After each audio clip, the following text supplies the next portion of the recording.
धोनी के लंबे बाल को देखकर पाकिस्तानी गेंदबाज ने कहा, यह नचनिया क्या मैच खेलेगा? लगता है भारतीय टीम आज इस मैदान पर मुजरा करके ही मानेगी। लेकिन उन्हें क्या मालूम था कि गुरूर में डूबे समंदर को भी एक दिन बंजर बन जाना है। जब समंदर का गुरूर नहीं टिका तो पाकिस्तानी गेंदबाज की क्या बिसात है। भारत वर्सेस पाकिस्तान का मैच हो, वो भी उस मैच में सचिन तेंदुलकर और महेंद्र सिंह धोनी के सामने शोएब अख्तर, मोहम्मद शमी और शाहिद अफरीदी जैसे से घातक पाकिस्तानी गेंदबाज हो तो अब बस दुनिया में देखने के लिए इससे अच्छी है आपका हमारे उस मुकाबले, उस किस्से के बारे में जिस मुकाबले के बाद पूरी दुनिया को सचिन के बाद महेंद्र सिंह धोनी के रूप में क्रिकेट का दूसरा भगवान मिला। महेंद्र सिंह धोनी को सचिन के बाद क्रिकेट का भगवान या क्रिकेट का जादूगर ऐसे ही नहीं कहा जाता है। महेंद्र सिंह धोनी जब हाथ में बल्ला थाम ले तो स्टंप के आगे से, और जब हाथों में ग्लव्स पहन ले तो स्टंप के पीछे से हारी हुई बाजी को जीत में बदल देते हैं। तो चलिए दोस्तों, जानते हैं उस मैच के दिलचस्प किस्से के बारे में जिस मैच में भारतीय क्रिकेट ने उस नायाब हीरे को जन्म दिया जिसने अपनी चमक से भारत को आईसीसी T20 वर्ल्ड कप 2007 और 28 साल बाद 2011 में वर्ल्ड कप का खिताब दिलाकर भारतीय क्रिकेट को एक नया आयाम दिया।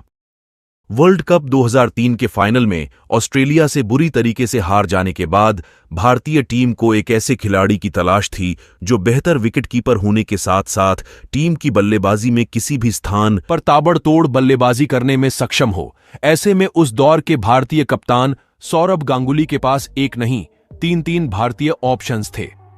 पहला ऑप्शन दिनेश कार्तिक, दूसरा नमन ओझा और तीसरा महेंद्र सिंह धोनी। ऐसे में भारतीय कप्तान सौरभ गांगुली की नजर महेंद्र सिंह धोनी पर पड़ी, पर धोनी उस समय भारत ए के लिए केनिया में भारत, पाकिस्तान और केनिया के बीच खेले जाने वाले ट्राई सीरीज में भारतीय टीम का हिस्सा थे।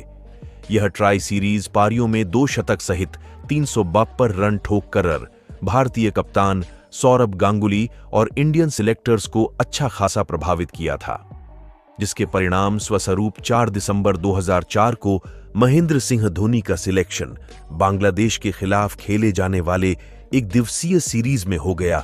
मगर महेंद्र सिंह धोनी ने बांग्लादेश के खिलाफ इस सीरीज में इंडियन सिलेक्टर्स को पूरी तरीके से निराश किया और पूरी सीरीज मिलाकर 4 मैचों में महज 15 रन ही बना पाए।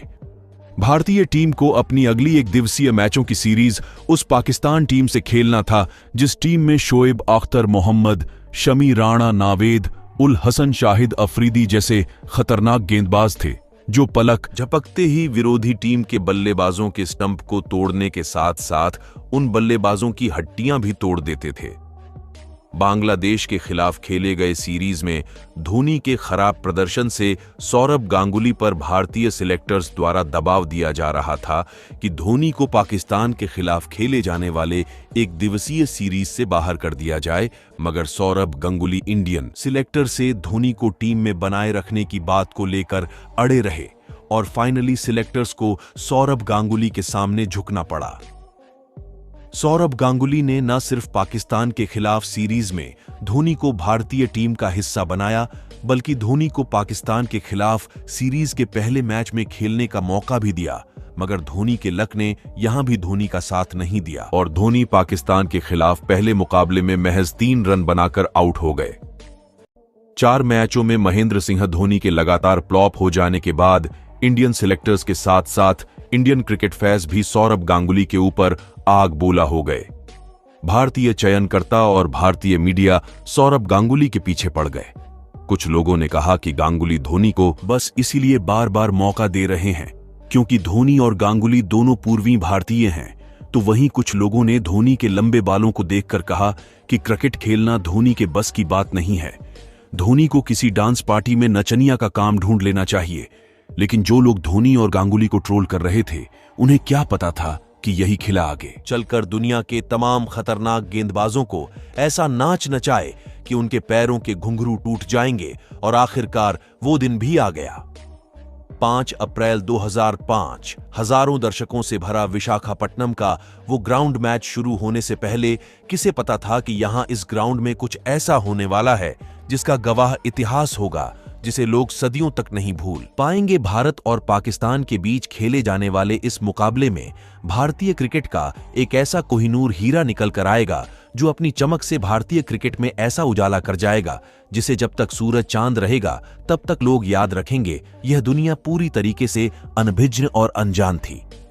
तो चलिए कहानी की शुरुआत करते हैं। भारत और पाकिस्तान के बीच 6 एक दिवसीय मैचेस की सीरीज का दूसरा मुकाबला विशाखापट्टनम में खेला जाना था। महेंद्र सिंह धोनी को पूरा यकीन था कि आज के मैच में कप्तान सौरभ गांगुली और भारतीय चयनकर्ता उन्हें मैच खेलने का मौका नहीं देंगे, क्योंकि धोनी के पिछले 4 मैचेस में कुल मिला जुला कर महज 22 रन ही थे।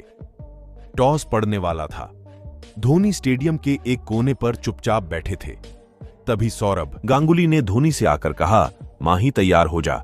मैच के लिए धोनी को यकीन नहीं हो रहा था कि आज वो भारतीय टीम में प्लेइंग 11 का हिस्सा होंगे, क्योंकि पिछले 4 मैचेस में लगातार फ्लॉप होने के बाद धोनी और सौरभ गांगुली होंगे। क्योंकि पिछले 4 मैचेस में लगातार फ्लॉप होने के बाद धोनी और सौरभ गांगुली को काफी ट्रोल होना पड़ा था। टॉस उछला और टॉस भारतीय पक्ष में गिरा। गांगुली ने टॉस जीतकर पहले बल्लेबाजी करने का फैसला किया। भारत की तरफ से ओपन करने आए भारतीय टीम के विस्फोटक ओपनर बल्लेबाज वीरेंद्र सहवाग और मास्टर ब्लास्टर सचिन तेंदुलकर मोहम्मद शमी ने पाकिस्तान की तरफ से गेंदबाजी में पारी का आगाज किया। वीरेंद्र सहवाग ने अपने पुराने अंदाज में पहले ही ओवर में 2 चौके लगाकर पारी की शुरुआत की, लेकिन तभी मैदान पर वो घटना घटी जब सचिन तेंदुलकर पारी के चौथे ओवर में टीम के महज 22 रनों के निजी स्कोर पर रनआउट हो गए। सचिन का रनआउट होना टीम इंडिया के लिए सबसे बड़ा झटका था, क्योंकि सचिन उस दौर में काफी जबरदस्त फॉर्म में चल रहे थे।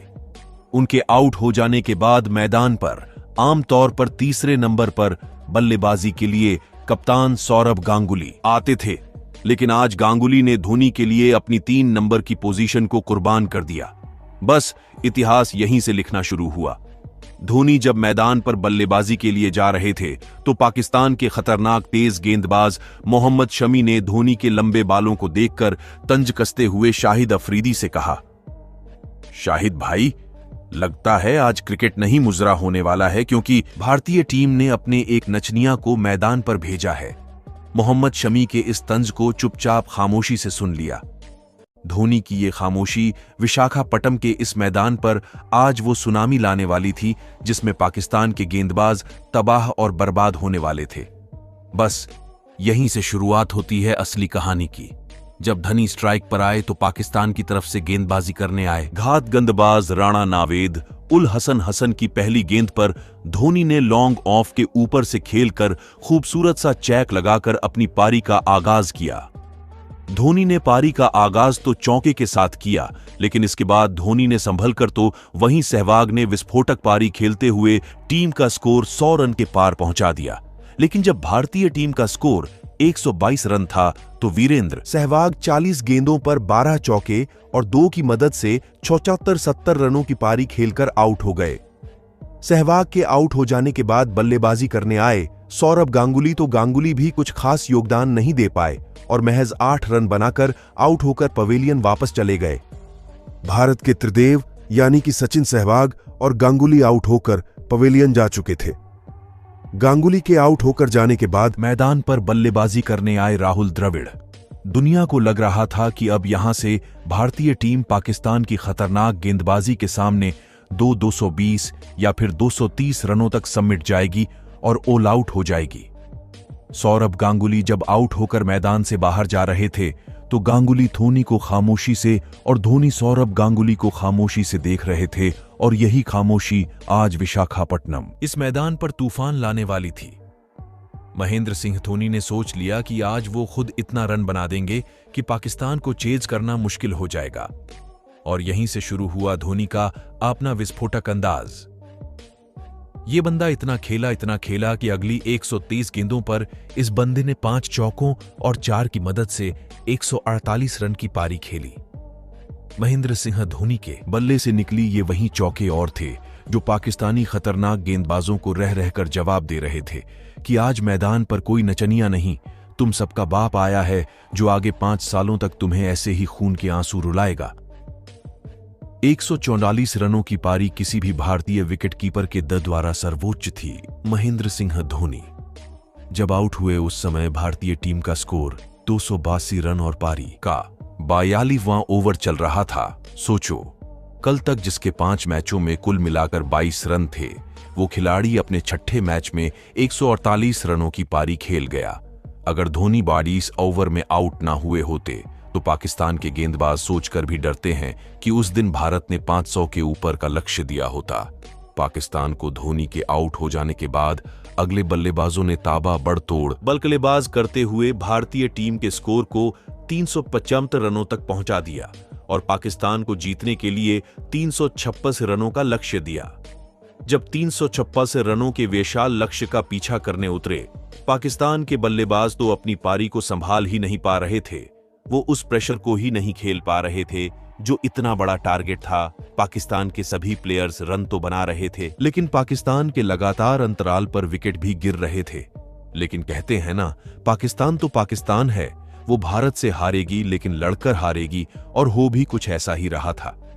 इस मैच में पाकिस्तान के खतरनाक बल्लेबाज अब्दुल रज्जाक और यूसुफ योहाना ने ताबड़तोड़ बल्लेबाजी करते हुए पाकिस्तान को मैच में वापसी कराकर मैच का रुख पाकिस्तान की तरफ मोड़ दिया। लेकिन आशीष नेहरा और जहीर खान ने इस मैच में खतरनाक गेंदबाजी करके पूरी पाकिस्तान की टीम को 214 रनों पर ऑल आउट कर दिया। बदौलत भारतीय टीम ने इस मुकाबले को 57 रनों से जीत ली।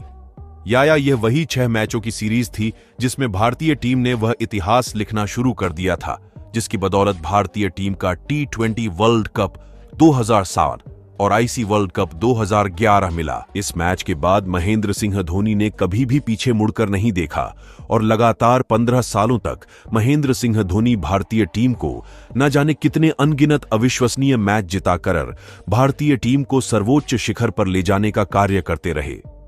साथियों, अगर जो आपको महेंद्र सिंह धोनी की यह पारी पसंद आई हो और अगर आप महेंद्र सिंह धोनी के सबसे बड़े फैन हैं तो वीडियो को लाइक और चैनल को सब्सक्राइब करना मत भूलिए। धन्यवाद। जय हिंद।